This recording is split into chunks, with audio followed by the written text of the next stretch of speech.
whether you're about to mess up. And you know the next second really counts. Pilate was like, okay, go ahead and crucify him, the man. But when they said, we got a law, he says he's the Son of God. Pilate said, hold on. Wait. Watch what Pilate does. Pilate goes back. Then Pilate said Pilate unto him, go up. And when Pilate therefore heard that saying, he was more afraid, and he went into the judgment hall and said unto Jesus, where you come from? You see that? Wait, he didn't ask him who he was. He asked him where he came from. Why didn't he ask him who he was? Because he was thinking Jesus was just a man. But if he came from heaven, Pilate didn't want nothing to do with God's business. Oh, you see that? How many know sometimes you don't deal with some people because you know who business you're going to be dealing with? Y'all know what I'm talking about. Some people you just back off. Watch. So Pilate says, where you come from? And Jesus didn't answer him. So Pilate actually says, you're not going to say anything to me? What? And Pilate said unto him, speak thou not unto me? Knowest thou not that I have the power to crucify thee and have the power to release thee? Watch how Jesus thought. And Jesus answered, thou couldst have no power at all against me, except it were given thee from above. Therefore he that delivered me unto thee hath the greater sin. Why does Jesus say it like that? Jesus wanted Pilate to know, you can't do no more to me than God has allowed you to do in your permission. Say that again. You can't do no more to me. Nobody can do any more. No demon, no devil can do no more to you than what God has allowed. So could it be that God has allowed some things to happen in your life to prepare you for the destiny that He has for you? And can I tell you, Brother Malcolm, Deacon Holmes, guess what? Your destiny is not mine. So for my destiny might be on another level. So I've got to go through some stuff on another level. Some other people's destiny may be on a smaller level. So you're only going to go through based upon the destiny that God has for you. But the people who don't have a great destiny will often say, I would take that if I were you. You're not me. You don't understand what I got to go through to be who I am. How many know? They don't know what it really takes for you to show up on that job every day.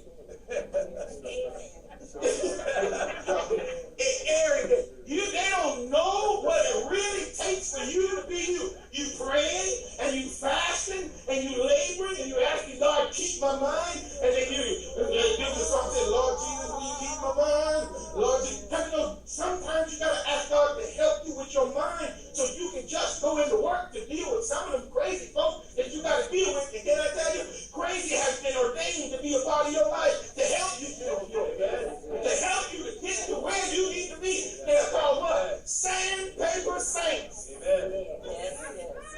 And they rub you wrong, they talk to you wrong, they treat you wrong, and you keep praying and asking God to take them out of the way, and they keep showing up on time every day.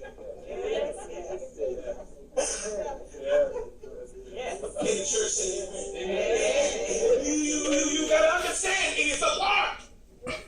Because as sure as God lets you go in it, you got to understand when you come out, you're not going to be the same person. Amen. He's working on you. Look at somebody and tell him, put the finger out and tell him God is working on you.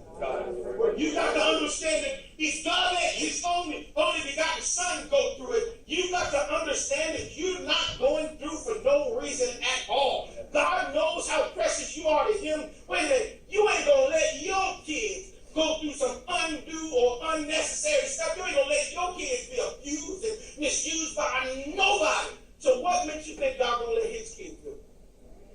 Amen. Yes. But how many know, let's be honest, sometimes it's hard. Sometimes it's hard dealing with it. Sometimes it's hard putting up. Sometimes it's hard keeping your mouth shut. Sometimes it's hard to do it. Can we really be real? And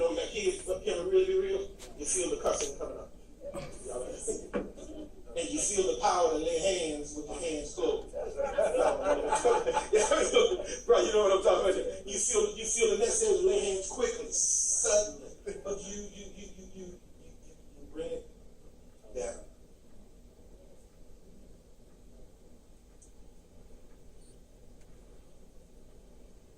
From thenceforth, Pilate sought to release him. Okay, now Pilate's so afraid.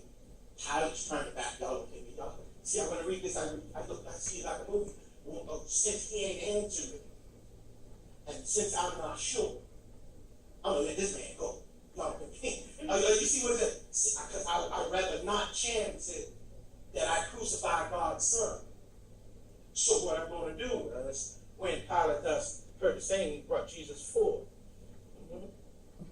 And sat him down. He sat down in the judgment seat in a place that was called the pavement. Somebody said the pavement. I said, why do they call it the pavement? It is the place where the Roman leaders sit and he begins to air out governmental rules or the law is passed along. But when I began to compare it to where we are now, how many know this is when the rubber meets the road? This is when the real thing, when Pilate has to make a decision. How many know that there's sometimes in life that it just comes down, a decision has to be made. You can't keep walking around it as if a decision is not going to be made. By you not making a decision, it is you making a decision. How many know you come to that place in life? So you got to make a decision. That's why I tell people all the time, if I'm going to be responsible for something, I'm not all knowledgeable, I'm not all powerful, I'm not all seeing, but since I got to make a decision, if it's going to be a mess up, let it be on me. Don't let it be a mess up because you did it and then you're going to turn back to me and say, that's your mess up. Well, you did it. Somebody said the pavement. But in the Hebrew, it is Gabbatha. And it was the preparation. Please get this. He says, and it was the preparation of the Passover. What do you mean? What were they preparing for? The preparation of the Passover. I'm going to jump ahead for the sake of time. Can I tell you, Calvary, Jesus dying on the cross is not Easter. See, and that's what the world has messed up. See, he said Calvary is the preparation for Easter.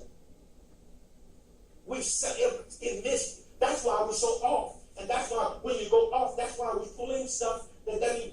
Calvary, Christ dying on the cross was the preparation for the Easter. It wasn't Easter.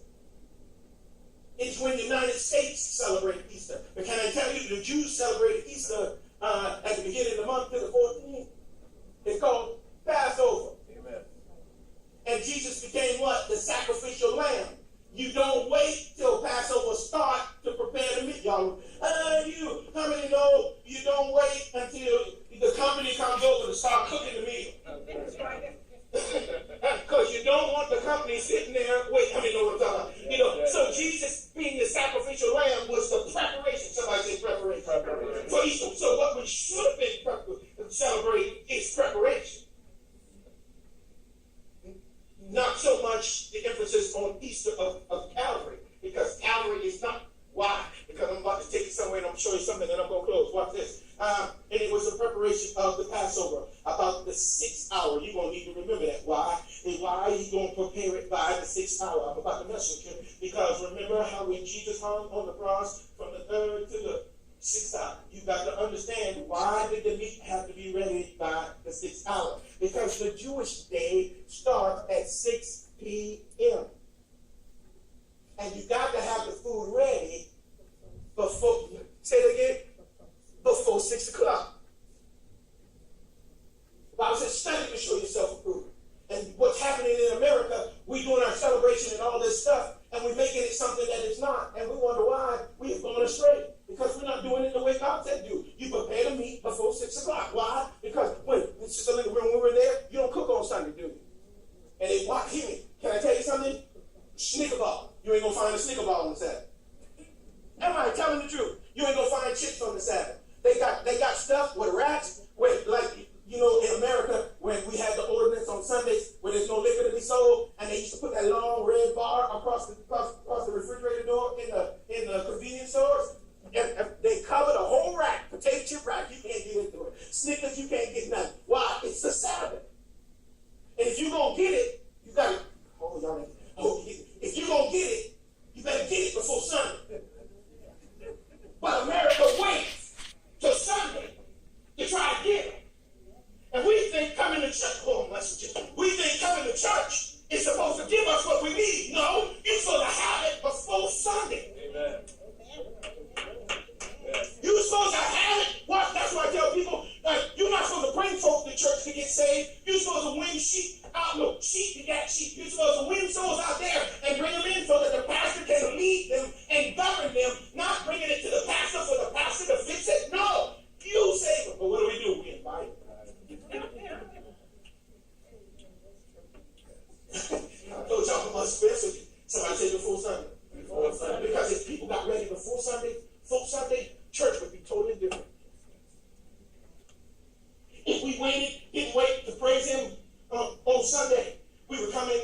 Sunday service, hold it at us.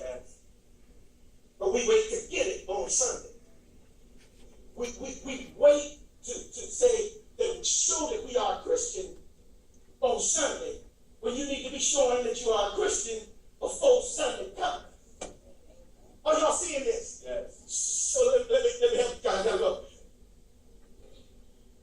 But they cried out, away with him, crucify him. Pilate said unto them, shall I crucify your king? And the chief priest answered, we don't have a king, but Caesar. Now watch. Who cried this? The chief priest. You're telling me that the preachers were saying the Son of God is not our king? They were saying we'd rather have Caesar, who is natural, who is man, who is, are you getting this? Why? And so when you don't know how you're celebrating, you won't know the spiritual ramifications of something. You just do them and you regurgitate it every year. And what are we doing for Christmas? Regurgitating man's way of celebrating Christmas. What are we doing for Easter? Regurgitating man's way of doing it. Because if we really deal with Christmas and Easter like we're supposed to, we wouldn't, I'm about to get myself in trouble. We wouldn't have Christmas in December. No, we wouldn't. Why? Because if you study your Bible, when Jesus was born is when that star was in the sky, and it said the shepherds tended their flock by night. Wait, shepherds only tend their flock by night between March and April. Why? Because the sheep only give birth between March and April. And so they give birth at night. So Jesus was born between March and April, not December. But because we keep regurgitating stuff and not knowing why we're doing it, we keep wanting man's way and not wanting to do it God's way. You know what? Read your Bible. But if you're going to be radical in the day that we're living in now, you're going to have to know the truth, because only the truth is going to make you free. Amen. Let me mess with you about Easter. Y'all still with me? Amen. Then delivered he him, therefore unto them to be crucified. They took Jesus, led him away. I'm not going to go into what Pilate happened. They said Pilate went crazy after that, because he kept trying to wash his hands.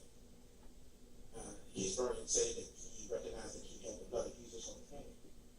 But watch this, if you go back, it said that Jesus said, you're not the guilty one, it's the people who delivered me unto you is the guilty one. Like, how many know sometimes you can do something, even though you're not guilty, you feel the weight of some stuff on you, and you can't get it off, because in your mind you're thinking that you still have a part. Watch now.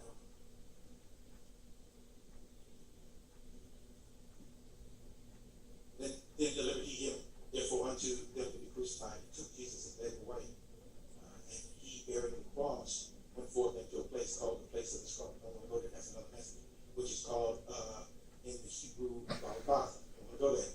And where they crucified him and two others with him. I don't want to go there. On either side, one, and Jesus in the middle. Somebody say Jesus in the middle. Why does the scripture has to distinctly let us know that Jesus is in the middle? Because once there's those that was on the outside of Jesus were guilty. But one, can I say but one? When you become a defender of Jesus, the man never said Jesus saved me. The man never said Jesus washed my sins away. But when in his heart, you become a defender. Somebody say defender. You become a defender of the cross. Show the grace of Jesus Christ. And by doing so, you are accepted in the beloved. The problem is, we have people that call themselves Christian, but don't defend the cross. Right. What do you mean defend the cross? It is a bloody salvation. It is the way for which we are to get in. I'm going to show you something. What do you mean the way we get in? The cross, understand, is a door. Somebody say a door. A door. Christ says, no man cometh to the Father but by me. What does he mean? Because he being the sacrificial lamb, blood of the lamb had to be placed on the doorpost. Right? So the cross that is a door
not Jesus.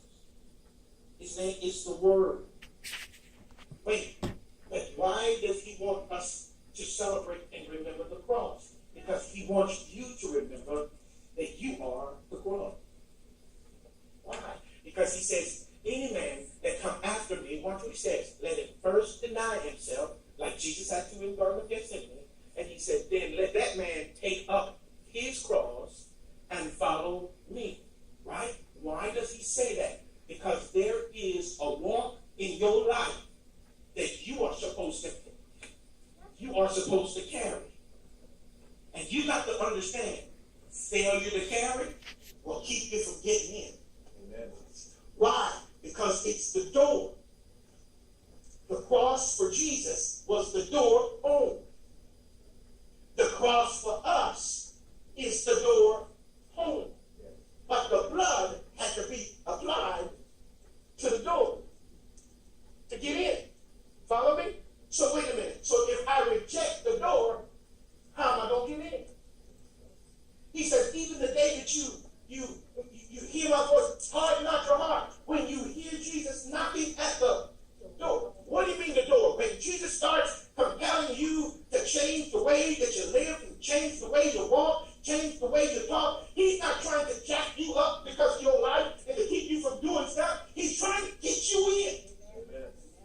Yeah. Because he is the door. Somebody say the door. The door. So the reason why I live this life, the reason why I do what I do, it's not so I can get big, feel big in front of people. It is so that Brother Johnson can get in. Why? Because that is the walk that he has called for me to walk, and that's why I had to go through what I had to go through to prepare me to be able to stand and do what he called me to do. Because once, if I stand to do what he called me to do and preach the gospel and be a pastor, and I don't walk through the door, y'all can get saved and go home, and I'll bust hell wide open, preaching to y'all Sunday after Sunday after Sunday. Yes, yes. Somebody say the door. The door. And the Lord spake unto Moses and Aaron in the land of Egypt. I love this. And saying, this month, somebody say this month, shall be unto you the beginning of months. It shall be the first month of the year. Where? To you. Wait, he's trying to tell you. When Easter comes, Easter is the beginning of the year. Shh. I'm trying to tell you. Wait. Minister Rose, you work for Jewish folks. They shut down, bro. They shut down on you in a heartbeat. Wait a minute. Sister Linda, on the Sabbath, they shut down, don't they? When I say the city comes to a stop, to a stop. You want something? You just ain't gonna get it. You gotta hold out till Monday. All the people go running into the city to get hotels. People that live just across the wall. Every time you just across the wall, they run in every just before Sunday to get a hotel room. Watch this. They got the modern day Jews and they got the old time Jews, and the modern day Jews are the young people who break the traditions and party all week long at these hotels. Am I telling you? On the weekend, I mean, you heard boom, boom, boom, boom, and they down there dancing and booming and doing all they want to do is because they're not reserved. Their parents are there for a reason. You go in the hotel elevator, take the stairs. No, because you're going to be there for a while. Why? You don't mash the button and just go to it, because there's an elevator called the Shabbat elevator. How many know that electricity is fire? Wait, so that you can't have fire because that's work. So you don't get on a regular elevator on Sunday. Am I telling you? You got to get on the Shabbat one. The Shabbat one cranks. And when you get to one floor, it says, ding, and you get out. And you think, okay, I'm a mask, you go to another floor. You don't get the mask. What it does, you go to the next floor. And you go to the next floor. Once you go into there, it goes to the top, and then it comes down and stops at every floor. So if you get on the elevator, and you're on the top floor, you got to ride every floor to get there, and every floor to get off. Am I telling the truth? When I tell you to shut down, why? Because they live this every day. So wait a minute. Why am I telling you this? Because I want you to not to be ignorant of Easter. This is a new year. Why does he say it's a new year? Every Easter, every Christian should begin to celebrate a new year. Why? Because it is when grace and mercy was introduced to us. Watch. He says, speak unto all the congregation of Israel, saying, in the 10th day of this this month ye shall take to them every man a lamb. Somebody say a lamb. According to the house of their fathers, a lamb for a house. And watch. And if the household be too small, I don't want to go there, be too little for the lamb, let him and his neighbor next unto his house take it according to the number of the souls. Every man according to his eating shall you make account for the lamb. Watch what he says. Your lamb shall be without blemish. Watch. A male of the first year. Ye shall take it out from the sheep and from the goats. Wait. You have to take a lamb. Watch. That was male. Somebody say male. So Jesus couldn't have been female. Then he had to be of the first year. Firstborn. So it meant Jesus is called the only begotten of the Father. And even said the first begotten of the Father. Got this? Watch. Then said not only that, it can't have any blemishes on it. And he says, and you're going to pull it from out of the sheep and the goats. Can I mess with you for a moment? The reason why Jesus had to come down and take on flesh was somebody had to be picked out of the sheep and out of the goats. They couldn't be picked from heaven because you could say it took a heaven being to do it, and Jesus had to come down and take on flesh and live among sheep and goats, and God had to choose one out of the sheep and goat because that was the ordinance. That was years, generations before Jesus even was born. Amen. Watch this. Verse 6, you shall keep it until what? The 14th day. Look, somebody say keep it till the 14th day. Why does it say keep it till the 14th day? Because the 15th day is called the Sabbath. Wait. Think about it. We celebrate Easter on what day? What day is it? Sunday the what? Sunday the what? Sunday the 16th. Okay, watch. When should we have celebrated? Say it again. Why Friday? Because most people can't answer the question. If Jesus rose on the third day, and the day didn't start until 6 p.m., so on 6 p.m. Friday, and you count 6 p.m. on Friday, and you count till the morning of Sunday, you're only going to get 2.5 days. So Christians can't even answer the question. The way you're going to get 3 days. The 3 days is not based upon that. The 3 days is based upon this. The 3 days is based upon this. Do you listen? You don't believe it? The 3 days is based upon this. That's why the dying of the lamb was just the preparation for the Passover. Okay? If you look up Passover, you get the word Pashal. What is Pashal? It's called Easter. Passover is Easter. Christ dying on the cross was preparation for the Passover. What is the Passover? Watch. And you shall keep it until the 14th day of the same month, and the whole assembly of the congregation of Israel shall kill it in the evening. Wait, when did Jesus die? In that evening. Wait, and they shall take of the blood, somebody say the blood, and strike it on the two side posts and on the upper door post of the house wherein they shall eat it. Wait a minute. Two side posts. Where were his hands? On side posts. And above his head was placed what? See? And they shall eat, watch, and they shall eat the flesh in the night, roast it with fire, and unleavened bread, and with bitter herbs they shall eat it. Why they say bitter herbs? Because they had to use bitter herbs as a custom, and they could not use yeast. Yeast will actually, you put a little bit of yeast in dough, let it sit for a little while, and the whole thing will pop out. Wait a minute. And what yeast represents sin. So Christ had to be without sin, because even if he had a little bit of sin, it would have messed all of us up. How do I know that? Go back to the first man, Adam. The first man, Adam, was Adam. Watch. And Adam, when Adam sinned, one man sinned, and that little bit of sin caused every man to now be born in sin. Amen. See why he doesn't see the custom? So watch this. He says not only that, with bitter herbs. Do you know why crucifying Christ, to crucify Christ wasn't something that was just a glorious thing? It had to be bitter. He had to die this way. Understand so you know. Here's the best part. He says, eat it not raw, nor sodden. Somebody say sodden. It means don't boil it at all with water, but roast it with fire, with his head, with his legs. Not only talked about his hands to the side posts, it talked about his feet, talked about his head. Watch. And with the protuberance up thereof, that means his intestine. So wait a minute, they beat Jesus until his intestines was coming out. You don't see that on picture. They beat Jesus. Watch.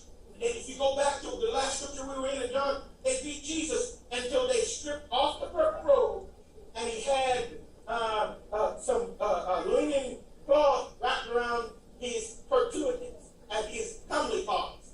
And they took the robe and split it they took the one part, split it in four, but they took the robe because it was seamless from one end to another, and they rolled dice at the foot of the cross to see who was going to be. The man's naked. You don't see that on picture. They don't even preach about it.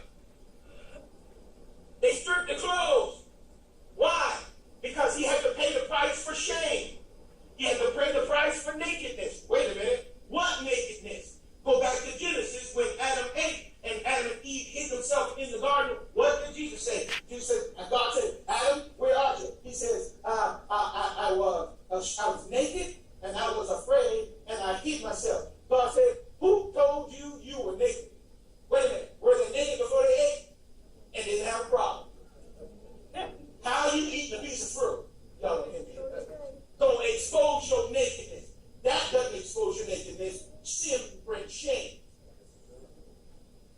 And shame does that too.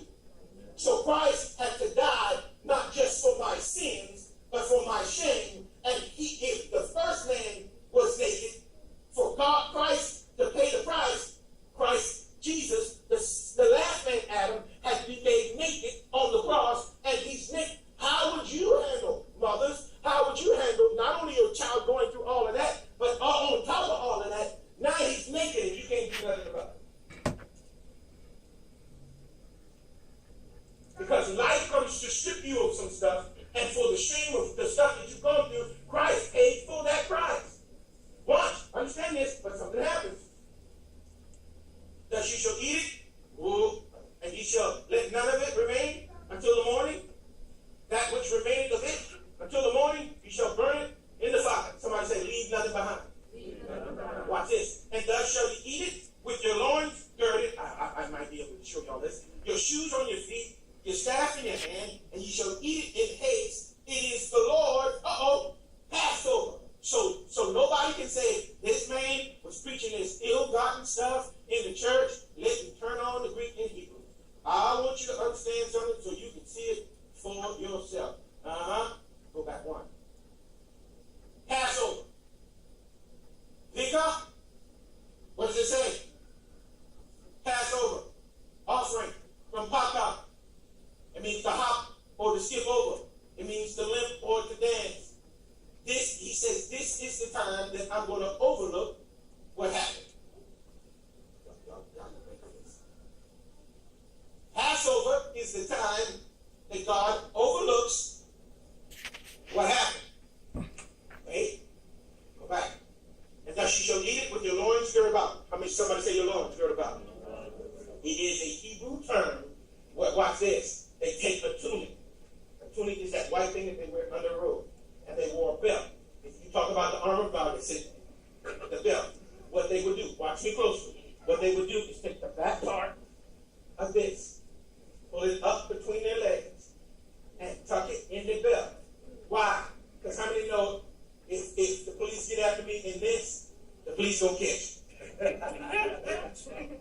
Because you can't run in this. Button over, you know what I got a button over? Because you can't move it. Because what they would do is they would make a set of pants. No, make a set of pants. How they make the pants? Reach between your back, pull it, and tuck it. And when the enemy was coming, before they take off running, they would tuck. Because how many know you go 10 feet and you fall in the, it's like in the movie. Anybody like me, you get tired of folks, they break out running, no good well. Why kick off the heels? Why you running the heels and you know good well you're going to fall? Why watch this. Can I tell you, if we take it lightly, compare it spiritually. If you don't make ready, you can't run this Christian race. Because what you're going to do? Fall. But if you reach through it, gird your loins, your common parts, your private parts. Take those private parts and make them ready. Tuck it in and make yourself ready. He said not only do that, but he said, put some shoes on. Tie your shoes up. Why tie your shoes up? Because even if you could run, how many know running on stone, you won't have a problem? And he's trying to show us that running this Christian life is not going to be like running in the grass. Running this Christian life is like running on stone. And you won't have to put some shoes on. Put some shoes on. Not only did he do that, he says, when you put your shoes on, he says, put your staff in your hand. What does the staff represent? The staff represents authority. If I'm going to make myself ready to run this race, and I'm going to put some shoes on, I got to operate in some authority, because some places I run, some people don't want you there. Let me say that again. When you're running from the police, you don't care who you are,